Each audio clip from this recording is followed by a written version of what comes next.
Hello, everybody, and welcome back. Japanese equities have experienced a boom in demand, not least thanks to the aversion of many international investors to China. Where can investors find interesting investment opportunities in Japan? That's what I'm talking about today with my guest, Max Godwin from eSpring Investments.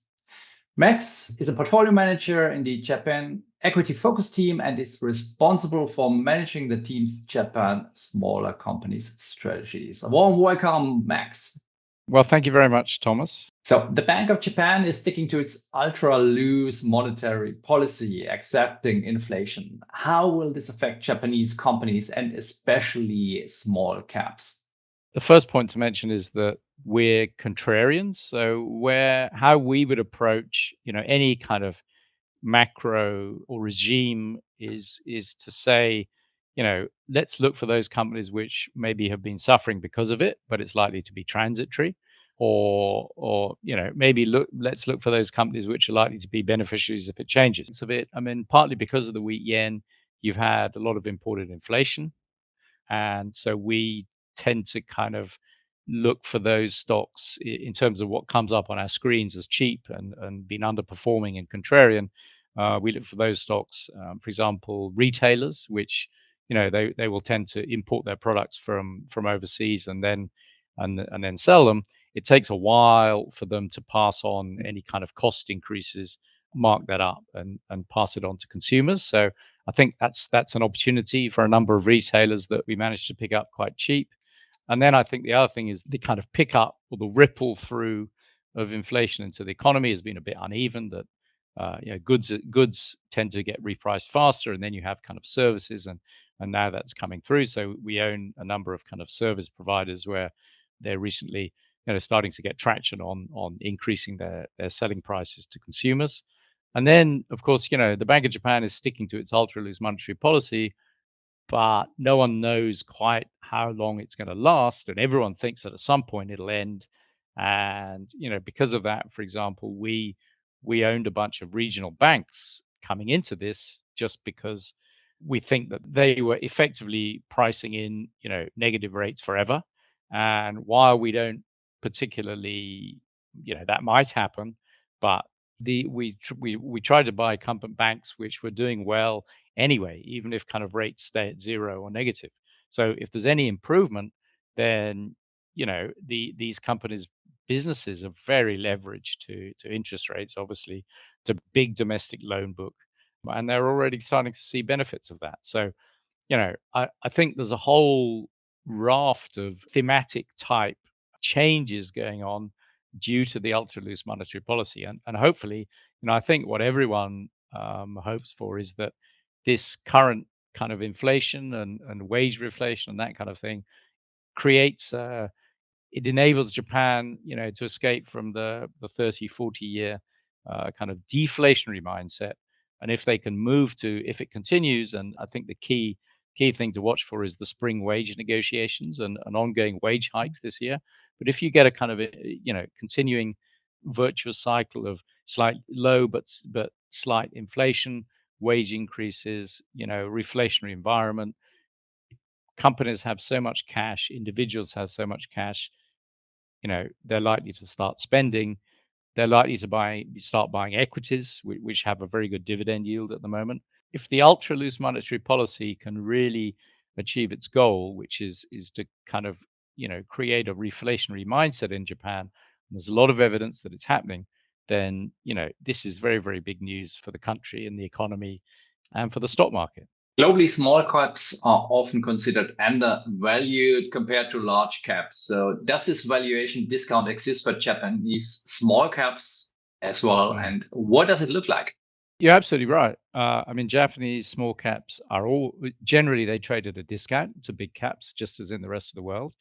But discount, if you like, it tends to kind of shrink and grow over time. It's rather cyclical, and right now it's at an extreme. And for example, the last time that it was at such an extreme was around 2007, 2008.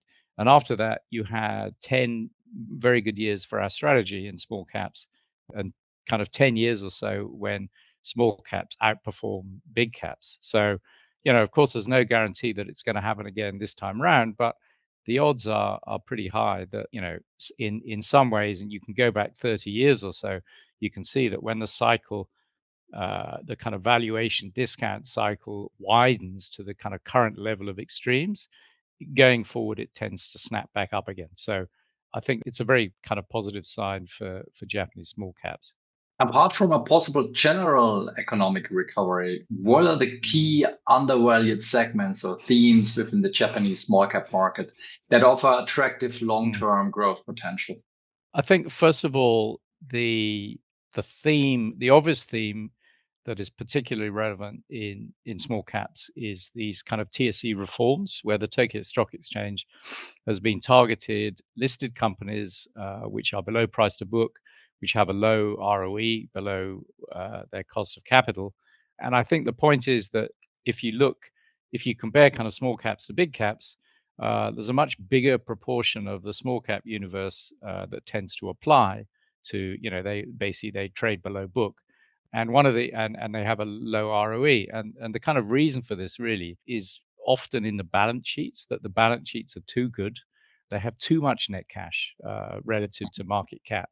There are a number of big caps as well that have some net cash on the balance sheet. But in small cap land, you're talking quite often, 30, 50, 70% of market cap as net cash at the moment. And of course, if you have that amount of cash on your balance sheet, it's very easy to increase your ROE and your price to book just by, launching a stock buyback campaign, which is the kind of thing that a lot of Japanese companies never done in the past, but increasingly they are. So I think the TSE1 reforms, they're good for all stocks. They're good for the stock market. But in particular, if you look at small cap, there's a lot more small caps, and there's a much bigger proportion of those that trade below book and that are very, very cash rich. In terms of, you asked also about undervalued segments. I mean, there's also a bunch of kind of, if you like, and again, I said we're contrarian, so we look for those segments which are kind of out of favor at the moment, but where we think there's kind of potential for improvement. And I've talked about a couple already, like the banks and also, retailers who've been hit by, import price inflation and service companies and that kind of thing. I think another area is chemicals, and chemicals also have been hurt, not only by a weaker yen and so higher import costs and cost push inflation, but also especially on the commodity chemicals side, a lot of the demand has come from China. So, China's slowed down. Also, China has been adding to supply in this area. So it's a very tough environment for a number of chemical companies, which tends to mean that the whole sector has sold off. And the way that we would approach it is we would look for those stocks within that sector, which either they have a low exposure to China, or basically they're not a commodity player. They're kind of niche. It's not directly related to China, but they're in the kind of correct in that chemical segment, which has been hit by general kind of negative Chinese sentiment. So that's one kind of undervalued segment, if you like. I mean, there are a number of others at the moment. For example, the global semiconductor cycle has been slowing. So there's a whole Japanese companies are pretty good at semiconductor materials in terms of some of the specialist chemicals and other materials that go into semiconductors. And because demand and semiconductor production has been down, these stocks' profitability has been down. They've been sold off. So we see that as a good opportunity. And some of them are starting to outperform already. You've got the mobile phone cycle because post COVID, sales of mobile phones they kind of boomed, and you've had the kind of associated hangover from that. So because of that, kind of capex in specialty mobile phone manufacturing and mobile phone component companies is very depressed. So that's an opportunity for us.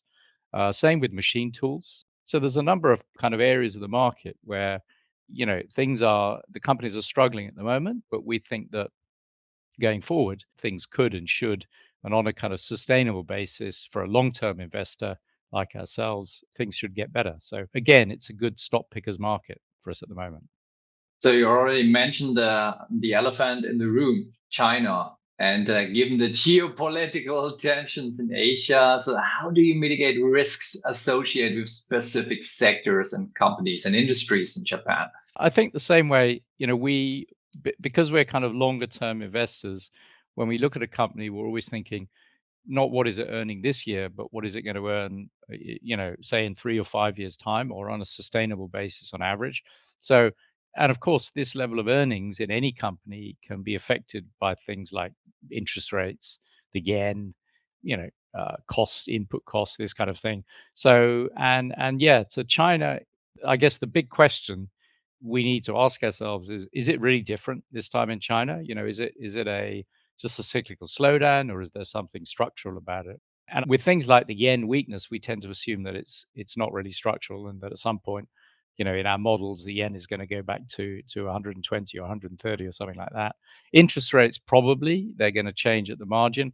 And with China, I think, to be conservative, basically what we've tried to do is avoid, basically, sectors, some like chemicals or autos is another example, which a lot of stocks have been generally sold off because they're China related. And so then what we try and do is we go in and we look for those stocks which either they have, basically they actually have a relatively low exposure to China related to other areas of the world. Example in auto companies would be Mitsubishi Motors, which is basically doesn't have much China exposure at all. Or we kind of, we use the kind of weak sentiment that affects certain sectors surrounding China to look for those stocks which basically are not that impacted in a kind of business sense of point of view. So corporate governance and corporate governance reforms have been a big topic in Japan. So when it comes to considering corporate governance and comparison of small caps versus large caps, so what exactly are you looking at? What factors? Right. I mean, the issues are the same whether you're looking at small cap or big cap. And if you just use kind of, ESG, I kind of talked a bit about, well, we tend to view governance as a kind of broader issue, not just, how many independent directors are there on the board, and how many female directors there are, and is their board independence and this kind of thing. I mean, of course, that's important, but I think under the kind of governance category, it's the kind of issues that we've been talking about already, like balance sheets, low ROEs, improvements in or potential improvements in return on invested capital, and this kind of thing. But yeah, of course, there's also the E and the S.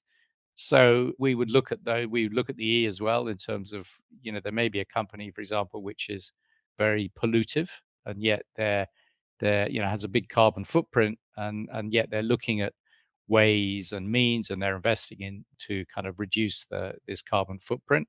So that's another kind of opportunity. So, I think all these issues, these kind of structural issues, they affect big caps and small caps. But in a way, the attraction of the small cap space is, again, there's many more stocks, and also they tend to be less well researched by the sell side after 30 or 40 year kind of bear market in Japan. So there are more opportunities to pick up on structural change that perhaps the rest of the market hasn't picked up on yet in small caps. In your opinion, what are the key challenges and opportunities for the Japanese small cap market over the next 12 to 24 months? Well, I think it's more opportunities than challenges. And, we've talked, hopefully I've a few of them. TSE1 is the kind of obvious one that springs to mind. And then as it, affects small caps, again, I think small caps relative to big caps are in a cheap starting position, which historically has been a very positive indicator of ongoing outperformance. And then I think, just to talk about our own portfolios, just and our own strategy, I think the kind of structural change that is a benefit, following wind for the small cap universe, if you like, in Japan, is also our strategy, and the way we invest is also very well suited to taking advantage of that, because we're contrarian type investors. So we start with companies which have been struggling, usually share price wise, and we sort out what we think are value traps from those where there's potential for change on a kind of 3 to 5 year view. So all these kind of structural changes that are happening in Japan, it makes it a stock pickers market, and we're basically stock pickers. We run concentrated portfolios. We're very active managers, and the other thing is we tend, I guess, to target companies which have very strong balance sheets, because if you're investing on a kind of if you're thinking 3 to 5 years out, it needs to be a company that's still going to be there. It needs to be sustainable, and usually those kind of businesses tend to be quality businesses with more net cash than the average market. And then the other thing is, because we're kind of contrarian starting point, the average price to book, for example, of the whole portfolio is also below the market average for the small cap index. So, however you look at it, kind of conclusion is small caps should do well, and I think we're well positioned in our strategy to do even better. So this was Max Godwin from eSpring Investments. Thank you very much, Max, for being with us today and sharing your insights into the Japanese stock market, and especially talking about Japanese small caps. Thanks very much, Thomas. It's my pleasure.